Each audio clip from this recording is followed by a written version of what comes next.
കേൾക്കുന്നുണ്ടോ ചോദിച്ചതാണ്. ഷൈൻ ഹായ് ചേച്ചി എന്ന് പറയുന്നുണ്ട്.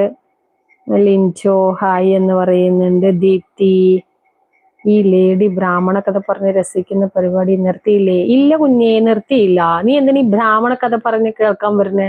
ഇനി ആരും ഇവിടേക്ക് ക്ഷണിച്ച് പോ. ഇനി ഇവിടെ ആരും ക്ഷണിച്ചില്ല, ക്ഷണപത്രിക നിനക്ക് തന്നിട്ടേ ഇല്ല.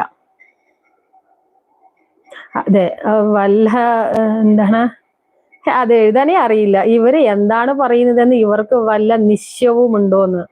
ഒരു നിശ്ചയവും ഇല്ല. നിശ്ചയമുള്ള ഒരാളുണ്ടല്ലോ, ദീപ്തി. ദീപ്തി ഇങ്ങനെ നല്ല നിശ്ചയത്തോട് കൂടിയിട്ട് എല്ലാവർക്കും പറഞ്ഞു കൊടുക്കട്ടോ. ദീപ്തി വീണ്ടും പറയുന്നത് ആകാശത്തിലൂടെ വിമാനത്തിൽ പോയി എന്ന്. എന്ത് ഫൂൾ ഉപയോഗിച്ചിട്ട്. മണ്ടത്തിയാണ് ദീപ്തി. അന്ന് അവർ പ്ലീസ് എന്ന് പറഞ്ഞു. എന്ത് മണ്ടത്തരമാണ് ഈ സ്ത്രീ കാണിക്കുന്നത്? മോഹൻകുമാർ, പൂർവ്വപുണ്യം ഉണ്ടെങ്കിൽ മാത്രമേ ഇത് മനസ്സിലാക്കാൻ പറ്റൂ. സത്യമാണത്. പൂർവ്വപുണ്യം വേണം. ഭഗവാനോട് അഗമ്യമായിട്ടുള്ള സ്നേഹമുള്ളവർക്കേ ആ ഭാഷ പറഞ്ഞാൽ മനസ്സിലാവുള്ളൂ. ഇതുപോലത്തെ മരങ്ങോടത്തികളുടെ അടുത്ത് പറഞ്ഞിട്ട് എന്തോ കാര്യം?